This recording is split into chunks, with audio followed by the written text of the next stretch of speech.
Olá, meu amigo, olá, minha amiga. Está começando mais um programa Cidade na Rede, o nosso encontro semanal, sempre com grandes histórias, grandes personagens. E hoje eu quero bater um papo com um grande amigo, jornalista.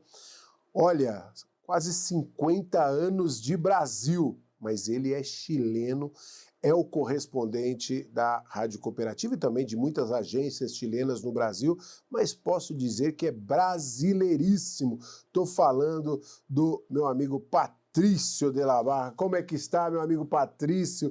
Obrigado em participar com a gente, poder contar um pouquinho da sua história aqui no programa Cidade na Rede. Eu que agradeço, Luciano, este novo convite para participar de um programa dessa natureza e dessa altura que você tem nesse momento. Para mim é um grande prazer e um honor estar junto com você aqui, comentando justamente o que está acontecendo no Brasil, que é o que levamos nós para fora, para o exterior, principalmente para o Chile, Argentina, América Latina em geral, do que está acontecendo aqui no nosso país. Digo nosso país porque... Com total direito, pode falar nosso país à vontade.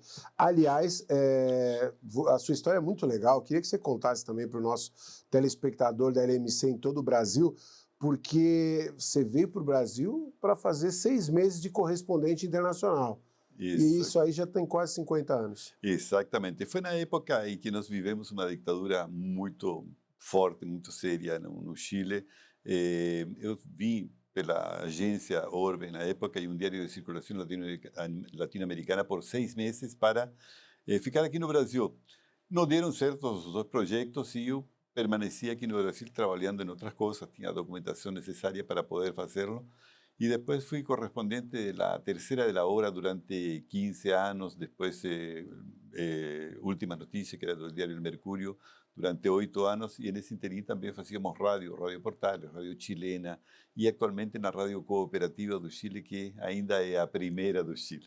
Legal. E há muitos anos, hoje a gente pode dizer que o Patrício é talvez a principal referência na comunicação chilena dentro do Brasil? Eu acho que sim, eu acho que teve alguns outros colegas que Sim. permaneceram durante algum período, mas infelizmente hoje está muito difícil que um meio mantenha um correspondente fora. Então você tem que diversificar, fazer muitas outras coisas para poder ter um padrão de vida mais ou menos aceitável, né? E nesse período você volta para o Chile de vez em quando, vai visitar a família? Qual é que está a sua periodicidade de viagens para lá? Eu vou muito para o Chile. Inclusive, a última vez que eu estive foi em outubro do ano passado. Deveria ter ido agora para incluso um casamento de uma sobrinha, mas infelizmente por um problema físico não consegui ir. Mas eu viajo muito para Santiago, principalmente Viña del Mar, Valparaíso, que são as cidades onde ainda eu tenho parentes, né? Aliás, né, você está falando de um pequeno probleminha que você teve físico, mas é porque o Patrício, além de grande jornalista, grande comunicador, nas horas vagas também é um tenista. E como todo tenista amador, também de vez em quando tem suas contusões. Você está passando por um processo de recuperação aí por conta do tênis, né? Isso mesmo, isso mesmo. Uma pequena queda aí no jogo. Aliás, não era nem jogo, estávamos treinando com um amigo. Caí de mau jeito e fraturei o braço, ainda bem que o esquerdo. E vai ficar quanto tempo? Mas está jogando? Não, não, agora sim, com a direita ainda estou tentando voltar, mas vai com que muito cuidado. Com muito cuidado. O Chile, né, você viveu alguns momentos ao longo desses últimos anos de um protagonismo até no futebol, né? O Chile chegou a ser campeão da Copa América 2 vezes seguidas ali naquela Copa América do Centenário, de gerações interessantes, né? Desde de Salas, de Zamorano. Como é que está o Chile hoje, que a gente infelizmente não vê mais aquele protagonismo e, aliás, com seríssimo risco de não estar na próxima Copa do Mundo, e olha que vão 7 de 10, hein? E está com risco grande de estar fora. Eu acho que o Chile está correndo um sério risco e eu diria, mas dificilmente o Chile vai conseguir essa 7ª vaga para disputar a repescagem. Eu acho que o Chile não aproveitou esse momento que teve, inclusive que começou com Marcelo Bielsa, um técnico argentino que mudou a mentalidade do futebol chileno, colocou na cabeça dos chilenos que eles podiam ganhar e que deviam, e fez um trabalho maravilhoso. Depois teve com eles Jorge Sampaoli, também um técnico muito animado, teve sua época também, eu acho que já a época dele passou, e não se aproveitou para você criar novas figuras, ou que, por exemplo, fazer um trabalho de base para poder substituir a esse Vidal, Alexis Sánchez, Bravo, e uma série de outras figuras que chegaram nesse momento a constituir a seleção nacional do Chile e também que foram para a Europa jogando em grandes clubes a um Sim. excelente nível. Hoje não vejo. Hoje vi uma seleção sub-20, por exemplo, que estão jogando no Sul-Americano, a Venezuela, em que você não resgata, se resgatar dois jogadores, Sim. mas porte meio seria muito. O resto, jogadores que não têm fundamentos, que não têm um bom trabalho. Infelizmente, o Chile se deixou estar, teve uma péssima administração da confederação, na Confederação Brasileira, e uma série de outros fatores que foram a participação, por exemplo, de muitos agentes Sim. que inclusive compraram, são proprietários dos clubes chilenos e não estão interessados em investir nas Base, categorias de né? base, exatamente. A gente fala muito aqui no Brasil, né, que com esse crescimento ah, da sociedade de maneira geral, né, aqueles campinhos de terra se perderam para os grandes condomínios e perdeu um pouco dessa essência do futebol varziano, ali onde a gente sempre pescou grandes atletas. O Chile também passa por essa transformação, até física, da sua estrutura, para também ter essa limitação de novos jogadores surgindo? Exatamente. Aí eu diria que são dois fatores. Um, aquilo que você está mencionando, que inclusive afeta muito ao Brasil, de acabar com os campinhos de futebol. Hoje temos prédios por todo quanto é lugar. E da outra é que teve um incentivo muito forte para que o menino permanecesse em frente de uma telinha jogando Sim, este jogo. E eu acho que, por um lado, talvez é bom, porque desenvolve um pouco mais um cérebro, mas também era necessário que eles tivessem uma atividade física fora da telinha. E hoje, por exemplo, a maioria dos clubes que têm todavía ainda categorias de base tem uma disputa muito forte com o menino que não quero ir a jogar hoje, eu não vou treinar hoje porque estou jogando com meus parceiros. Então, isso acho que rouba também muito tempo da atividade que deveria ter a criança. Não eu lembro que nós morávamos em frente a um campo de futebol sim. e passávamos o dia inteiro depois da escola, antes da escola, A mãe jogando. chamava no final do dia Eu para. lembro que conhecia a Varinhas, aí 10 horas da noite já estava escuro. Legal. Aparece. Ô, Patrício, hoje o Chile ele perdeu, né, um pouco da sua importância no cenário do futebol sul-americano, do internacional ainda, nem quero comparar, mas hoje a gente vê um protagonismo muito grande do Brasil, é só pensar nas últimas finais de Copa Libertadores da América. Os argentinos oscilam ali de momentos ali, até por conta da situação financeira, mas o quanto essa parte política, essa parte social e essa parte econômica também impacta dentro do futebol para poder privar clubes de grandes investimentos, privar investidores internacionais de investirem no esporte local. Bom, eu acho que isso é fundamental. Hoje, se você não tiver um investimento forte para os clubes, para sustentar os clubes, ter um bom torneio, tanto nas divisões de base como os adultos, eu acho que isso não vai para frente. Agora, o Chile descuidou muito justamente essa parte social.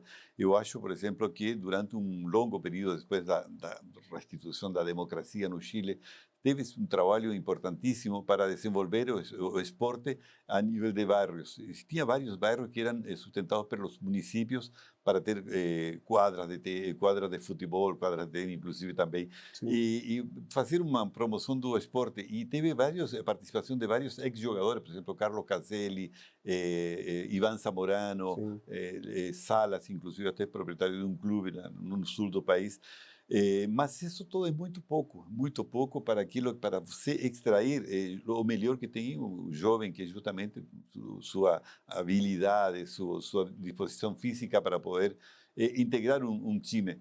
Então, eu hoje, por exemplo, eu vejo que tem muito pouco investimento nos clubes. Por quê? Porque tem essa propriedade da SAF ou propriedade de uma pessoa, um Sim. agente de jogadores que está nesse momento, que inclusive tem de nacionalidade argentina. E depois o Chile, por exemplo, abriu algo que é perigosíssimo, que se implantou no Brasil, a possibilidade de você inscrever nos primeiros equipos 9 jogadores estrangeiros. Eu acho que resta também, que tira um pouco da possibilidade, ou sei lá, do incentivo que possa ter um Sim. jogador novo que vai disputar Que é a na posição. contramão do que, por exemplo, está fazendo a Itália hoje, né? Que está limitando Exatamente. para dois e no Limitando. máximo três ali com passaporte. É uma coisa Não, bem. Inglaterra, por exemplo, o jogador estrangeiro que deveria ter um passo pela seleção, deveria ter Sim, poucos jogos pela seleção. Então, no Chile não está acontecendo isso aí, e me parece que também é perigoso que está sendo implantado aqui no Brasil, né? Ter 9 jogadores, 7 na atividade. Isso me parece que também limita um pouco e cria um problema. Claro, para os agentes é muito bom, porque podem sim. trazer jogadores estrangeiros, um preço Vivem de comissão, valorizar, vivem de negócio, né? exatamente. Então, eu acho que isso deveria ser limitado, deveria ser observado muito pela Confederação Brasileira de Futebol e Sim, também acho que pelas autoridades sim. do país inteiro para tentar diminuir esse impacto que vai gerar nas futuras. Sim, num futuro médio aí a É, gente vai colher isso. Uma coisa que eu queria te perguntar, Patrício, até saindo um pouco do esporte, você, quando saiu do Chile, você convivia ali com uma ditadura muito pesada, né? Uma ditadura que, para muitos, foi talvez uma das mais duras do continente sul-americano, que foi aquele período com o domínio Pinochet, tudo aquilo que envolvia a gestão do dia a dia no Chile. O Brasil também viveu um período de ditadura. De uns tempos para cá, se criou uma polarização muito séria, que eu acho que pouco acrescenta à história e, acima de tudo, o desenvolvimento, né, o bem comum, que deveria ser a principal meta, mas hoje parece que existem os bens individuais e isso acaba gerando muito problema. Você consegue traçar um paralelo sobre esses dois momentos da história de países que, né, você conhece tão bem, você pode dizer até por ter vivido, uh, e talvez algo que o Chile tenha vivido, que o Brasil vai vir a viver por conta até desse momento de polarização que a gente atravessa?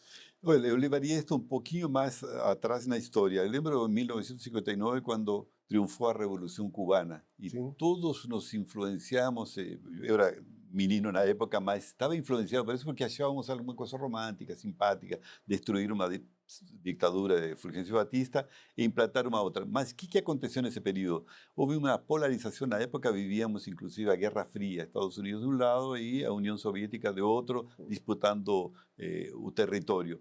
E aí que aconteceu? O Chile se embarcou na primeira parte em um processo de socialismo através do voto, sim. e teve um período assim muito nefasto. Aí teve uma polarização impressionante. O Chile não se conseguia sair nas ruas porque era uma disputa de todo tipo, com actos vandálicos, com risco da segurança das pessoas. E aí veio um processo de implantação da ditadura militar, que a princípio, segundo todo mundo dizia, era colocar tranquilidade na população, criar um clima de Regras, né? paz e entregar o poder ao presidente do Congresso, que na época era Eduardo Frei. Acá, en lugar de eso, ¿qué houve? Eles se prorrogaram, acabaram com o Congresso, coisa que não aconteceu no Brasil. O Congresso continuou funcionando com 2 partidos. Lá no Chile foram eliminados todos os partidos e aí uma ditadura muito dura, uma repressão muito forte ao estudantado. Era uma repressão Sim. bárbara. Un poco, tal vez diría un poco menor que aquella que se observaba na Argentina y en Uruguay de cierta forma, mas nos convivimos con ese periodo hasta 84, me parece, cuando terminó 17 años después, que fue en 1973 su golpe militar, y acabó en los años 80 con un presidente que ya fue eleito, y que a partir de ahí Chile comenzó a crecer. E começou a crescer muito bem, ser um dos países, incluso na parte de economia, que estava muito bem conceituado, sujeito de crédito, altos O investimentos. O Chile país chegou começou. a ser ser tido como quase um país europeu dentro da América, né? Exatamente, Pela sua isso mesmo. educação, pela sua Isso, limpeza. exatamente. Então, teve um desenvolvimento educacional que é fundamental, isso aí é fundamental, desenvolvimento social. Agora, o que que aconteceu depois? Houve um processo de desigualdade, é decir, concentração da riqueza em mãos de poucas pessoas e o resto da população. Isso provocou estallido social em 2019, em outubro. E a partir de aí, uma polarização muito forte. Este governo atual, infelizmente, não tem conseguido dar resposta ao que está precisando o povo. E um governo de esquerda que, infelizmente, não está funcionando, ha cometido uma série de erros. E isso está provocando um retorno da direita novamente, que já tivemos vários governos de direita. E vão se alternando. Mas hoje o Chile já não é sujeito de crédito, os investimentos estão saindo por essa, diria, Não é mais aquela Europa na não, não América. é isso, infelizmente. Então, aí nós temos o surgimento, por exemplo, da ditadura como a de Venezuela, a qual o Brasil apoia nesse Sim, sim. momento, que para mim é algo muito nefasto. Conheci a Venezuela nos melhores momentos, era um país maravilhoso, com um estándar de vida altíssimo. E não sei o que aconteceu realmente para que Hugo Chávez e depois Maduro se apoderassem, se apropriassem. Isso está mais ou menos claro. Ele conseguiu ter de um lado os militares e do outro lado a justiça, ou seja, Sim, a sim. Corte Suprema deles. E isso que é grave que possa acontecer aqui no Brasil, essa polarização que Sim. termine dessa forma, é decir, com um Supremo Tribunal Federal que esteja apoiando a uma das Sim. partes, que não foi tão, diria, imparcial no período das eleições. E isso é grave por quê? Porque aqui a comunicação, por exemplo, é fundamental. Sabemos que, por exemplo, os meios são fundamentais. E aparece uma outra comunicação que apareceu nos últimos anos, que é as redes sociais. Sim. Então você não pode controlar as redes sociais. Pode controlar a grande imprensa, que está toda ligada para um dos lados, Na mas... verdade, assim, o controlar é só seguir as regras, né? Porque, na verdade, Exatamente. muitos falam sobre você vai ter que mudar uma lei nova. A lei de responsabilidade pela sua obra, pelo que você fala, pelo que você escreve, é seguir o que já existia, né? O problema é que há uma tendência de seguir um pouco mais à risca uma declaração de um lado, um texto ou uma fala, e de outro, de repente, deixar, isso é arte, isso é liberdade de expressão, e isso é algo que,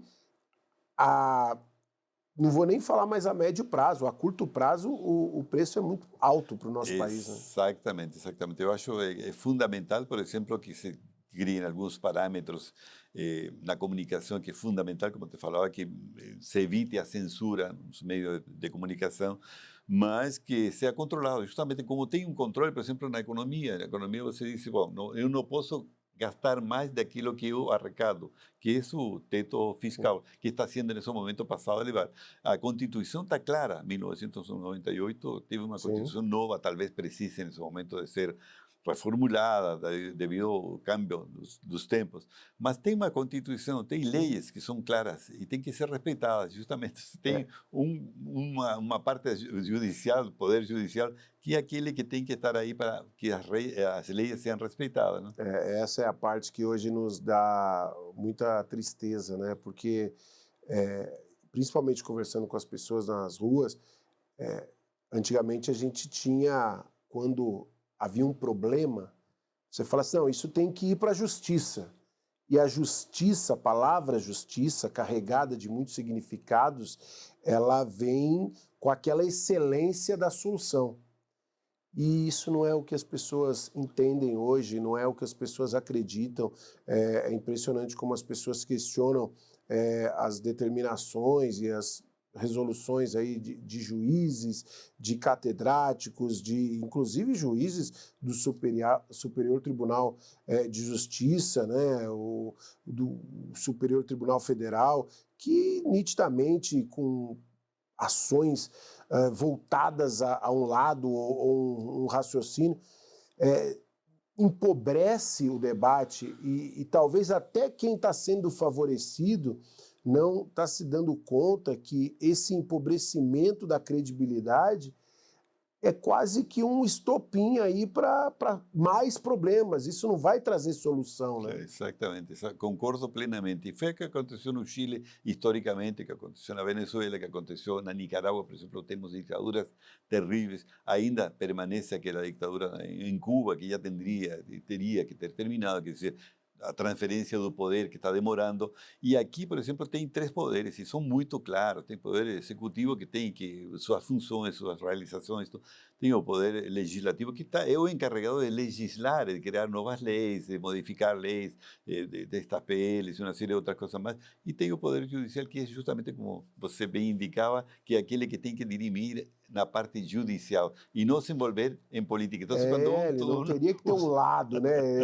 Antigamente, poxa, é estranho você ver juízes dando entrevista, dando depoimento, com todo respeito, lógico que são pessoas, mas eu acho que não deveriam emitir opiniões particulares, porque a figura deles ali é exatamente para não emitir a sua opinião particular, e sim emitir uma sobriedade quase que magnânima ali. Preservar a Constituição. Exatamente, eles estão para preservar exatamente a Constituição, coisa que, infelizmente, nesse momento não está sendo respeitada em alguns aspectos. Eu acho que é fundamental, inclusive, a participação popular. Você sabe que nos chamava muito a atenção que o Brasil, por exemplo, até a década de 70, não tinha essa participação popular. Talvez, claro, vivia-se uma ditadura, não se tinha algumas greves, algumas coisas, mas não assim essa ação de hoje. Mas né? Hoje, por exemplo, eu nunca vi manifestações tão multitudinárias e populares na época da Dilma Rousseff, 2013, me parece. E depois foram sucedendo. E hoje o povo está muito mais participativo, de um ou outro lado. E estão participando. E eu acho que essa liberdade deve permanecer e não inibir ou coibir, como está sendo feito hoje pelo Supremo, que qualquer manifestação já é objeto de pressão. Hoje, por exemplo, temos presos políticos no Brasil. Sim. Coisa que chama atenção no mundo inteiro. E eu sempre declaro o seguinte, que a gente começou esse processo todo em 2013 por causa de 20 centavos. Isso. Quando houve aquele aumento na passagem de ônibus em São Paulo, e aí em meio à organização da Copa do Mundo, a Copa das Confederações que chegava, e aí as pessoas acabaram misturando aquelas coisas todas, e foi para a rua. E aí veio os black blocs, e veio os movimentos, né? Movimentos que acabaram elegendo vereadores, alguns que fugiram totalmente dos propósitos que foram para a rua lutar. Mas, enfim, é algo que vem mudando a história do país, e é legal a gente poder ter na sua visão, que é uma pessoa que veio de fora, mas que é até com ar de preocupação, né? Por conta do que a gente está achando até quase normal. Não é normal, não quero acreditar que é normal, mas está quase chegando ao nível, por exemplo, de ter presos políticos, aqueles absurdos, né, totalmente arbitrários, e achar isso normal, isso de um lado ou de outro. Eu lembro muito das manifestações, inclusive no Chile, manifestações populares, manifestações políticas. Tinha sempre esse black bloc ou aqueles os mais radicais, na Rússia se chamavam lumpen, que era o pessoal que se aproveitava desse momento. E que aconteceu, por exemplo, dia 8 de janeiro, teve um pequeno grupo desses aí, não se sabe de que lugar, de onde vieram, mas que não tinha absolutamente nada com o movimento cívico que estava sendo promovido na frente dos quartéis, que o pessoal estava pedindo que se fizesse uma recontagem dos votos ou que se fizesse alguma outra coisa para interferir nas urnas eletrônicas e poder dar um resultado mais fehaciente que todo mundo acreditasse, que não acontecesse, por exemplo, o que aconteceu na Venezuela, que até hoje não aparecem as conhecidas actas. Está tudo certo. Para muita gente acha que está tudo certo. Isso que é um absurdo. Então, esse que é o problema. Eu acho que você tocou um tema importantíssimo que é fundamental tanto para Chile, Argentina, é decir, para a América Latina em geral, que é justamente isso aí. Você sabe ser equânime na forma de tratar os assuntos políticos, fundamentalmente, e mais em um período em que tem uma polarização tão forte. Não? Normalizar o problema, né? Deixa eu sair para um rápido intervalo, um bate-papo muito legal com o Patrício de la Barra, jornalista chileno aqui no nosso programa Cidade na Rede, rapidinho, e eu já volto com muito mais para vocês.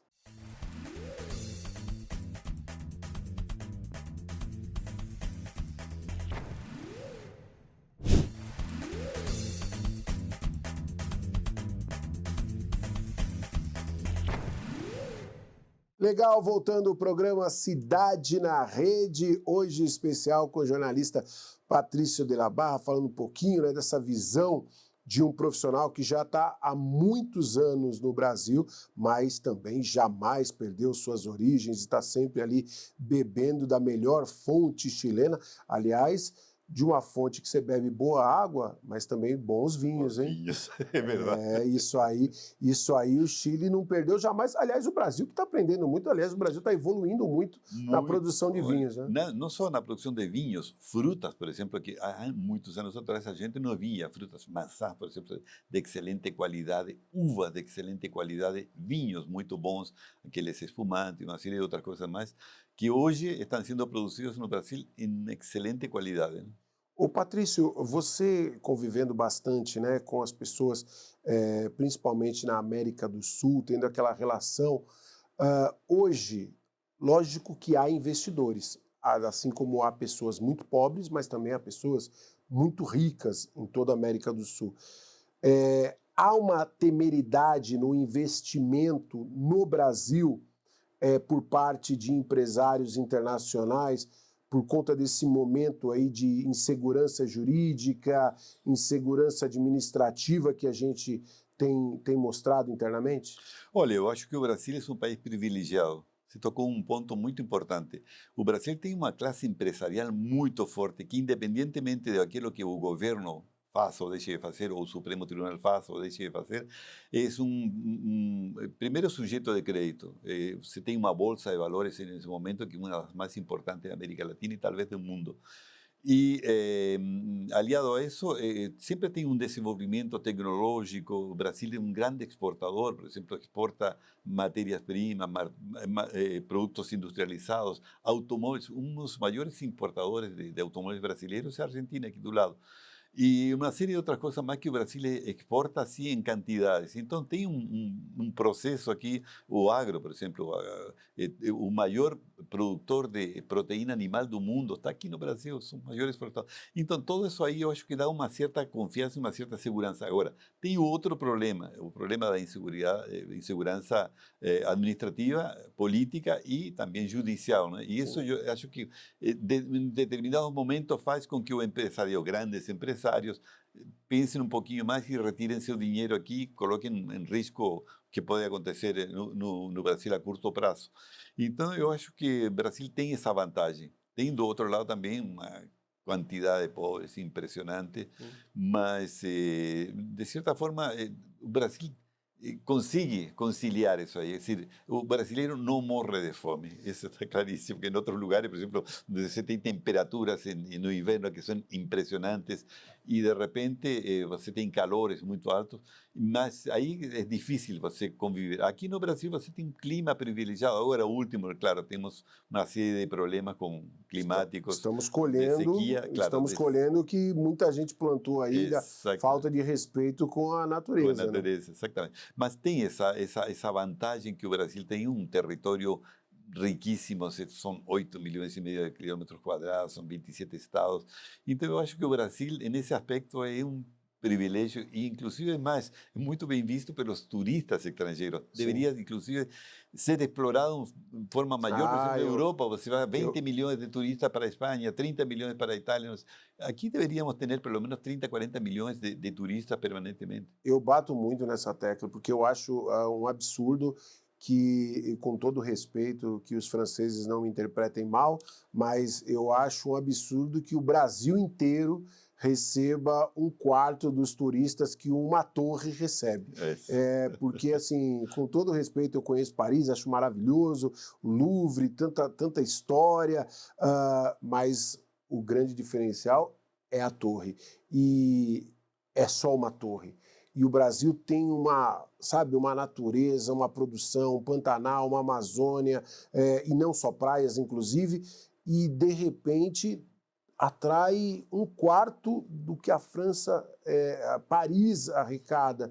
E isso se dá a uma falta de cultura, efetivamente, no que diz respeito a fomentar turismo. Né? Eu acho que são dois aspectos. Esse é justamente promover a cultura que nós temos, porque o Brasil é um país riquíssimo, por exemplo, na música, é espetacular, todo país musical. E depois tem o carnaval, que praticamente em alguns lugares dura o ano inteiro. E uma série de outras coisas que são um atrativo. E fora disso, as praias maravilhosas, e uma série de outras coisas mais, Pantanal. Mas tem o problema da segurança, e acho que esse é um aspecto que se descuidou muito. Se descuidou muito. Hoje, por exemplo, estava vendo um programa de televisão em que se o PCC, por exemplo, entrasse na Bolsa de Valores, seria a oitava empresa em maior...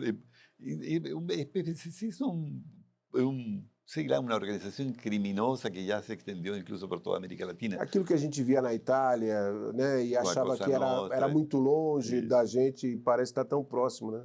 Então, acho que se cuidassem do aspecto de segurança, o Brasil poderia atrair muito mais. Muito mais. Ô Patrício, o programa está terminando, mas antes de encerrar contigo, eu tenho que te fazer uma pergunta, porque eu sei que você também acompanha futebol de perto, a gente falou um pouquinho até no começo do programa. O brasileiro está muito preocupado. Fala uma coisa para a gente. Eu ouço de muitos amigos que com essa geração o Brasil não vai ganhar uma Copa do Mundo tão cedo. A última Copa que a gente ganhou foi em 2002. Sei que falar isso até para um chileno que está sonhando em participar da Copa, parece até deboche, mas conhecendo a realidade do brasileiro, que o brasileiro não pensa em disputar a Copa, ele pensa em ganhar a Copa, você acha que a gente está muito aquém ainda do que a gente poderia e do que a história nos deu? Eu acho que infelizmente se perdeu muito tempo, inclusive na preparação de jogadores. A maioria dos jogadores, de grandes jogadores que eram formados aqui, que saíam depois de 20, 25 anos, hoje estão saindo com 14, 15, 16. Agora se colocou um limite, 18 anos. Mas mesmo assim, eu acho que é prematuro para um garoto de 18 anos sair para o futebol, porque muda completamente a mentalidade. E quando vai integrar a seleção, não tem o mesmo rendimento, e isso é natural, que tenha um clube onde tem uma série de condicionamentos.